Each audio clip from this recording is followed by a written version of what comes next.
Kieran Purdie from NETGEAR. Nick Pigeon from Visualization. Obviously, it's the second time at the AVoIPoE events. Can you say AVoIPoE? No. Thank you. I've already got Nick. I'm going to make a compilation video of everyone messing up. So, how did it go? Really well. Really, yeah, in my eyes, really well. I think we spoke about this last time, kind of what an achievement it was, and we had our Formula One Saturday. And last time was lap day and time trials, and I think today to kind of come in. I mean, I wish I could say I did a lot of work today, but Nick will tell you that I didn't. But kind of what Nick did, from a cabling side, and Nick and the team at Viz and Anna kind of should probably take the glory for today, because those guys took it by the bullhorns and came network schematics, patch points, cable runs for absolutely everything, IP addressing, and then guys like Brett, our Pro AV sales engineer from NETGEAR, really kind of did his bit as well. And I think today it went really, really well. I mean, we had a much shorter start-up time, didn't we? We 5:45. 3 hours today, 4 hours today. Nick, you smashed it. Thank you. No, I have to say, visualization really smashed it. How hard was it? No, it wasn't. It wasn't that. It should have been harder. But no, it came together. It came together really well. You put a lot of planning into this, and it showed. Were there any particular challenges on the day that you had to kind of, what's the word? You had to make things up. So some unnamed manufacturers deciding to add some kit that was never on the drawing and never on the cable schedules. Yeah, a bit of that going on. So, Kieran, why did you try to add...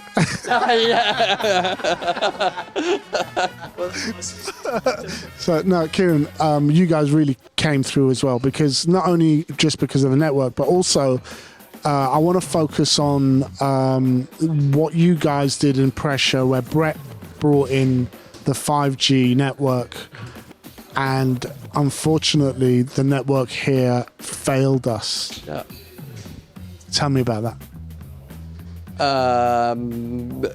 Like you said, internet didn't work. Luckily, we make a few things that make the internet work. Tell me about those things. We started with an M1, which is our 4G mobile hotspot, but thankfully 5G is pretty well rolled out across here. And I actually, sadly, have some pictures on my phone from last night in my very ropey Holiday Inn down the road. And it's 11:20 at night, shamedly, and I was speed testing on my 5G hotspot, and I got 275 meg in my hotel down the road, and you think kind of that's pretty incredible. And when we did, in the internet, we couldn't get the internet working because of some port forwarding stuff on the main network here. And for us, obviously, the actual network guys who run this place were at the show. They said, we can get you on. I said, yeah, but we've got a whole network of people here that can't go onto your network. And luckily, we had the 5G hotspot. So we popped it in, and the guys doing the filming went, no, it can't be working because we're hitting 260 meg. And it goes, there's no way. He goes, you can't do that on 4G. And I went, but you can do it on 5. And that's it. And that's our M5 mobile hotspot. I mean, it's a beast of a kit. It can actually hit a gig in Australia. I mean, we're not as well rolled out here, but in Australia on Telstra, all around Sydney Harbour, if you go and Google it on the videos, they're hitting 1 gig speeds on this. It's unreal. Our engineers actually tested in places like Dubai, where it's net new infrastructure. Here we're one of the worst because it's so hard to replace infrastructure.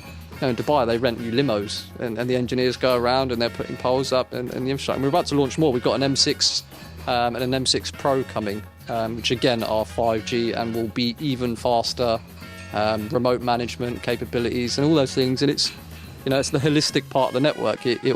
Everything we do adds into another part. Like the control here was run over our WAX 615 Wi-Fi 6 access points, right? And so Wi-Fi was coming out of that, internet was coming out of that, the routing was done on the switches and so on and so on and so on. But it worked really well. It was brilliant, in fairness.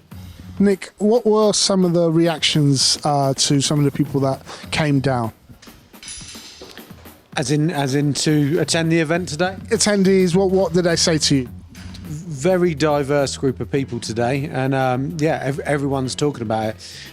Interestingly, our network that didn't attend is still talking about what's this AV over IPOE,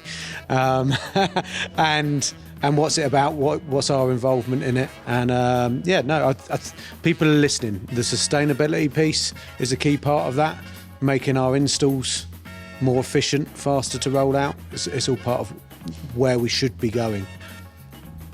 Kieran, one last thing. What was this lunch type? Lunch, was it any good? It was great. Bad vegan options though. I'm a vegetarian. I didn't know. Failed on that one, I'm afraid. Lovely wedges. Try barbecue instead. Ask Nick. They were wonderful. Great lunch. Vegan burgers, my own barbecue, everything. What were the paneer?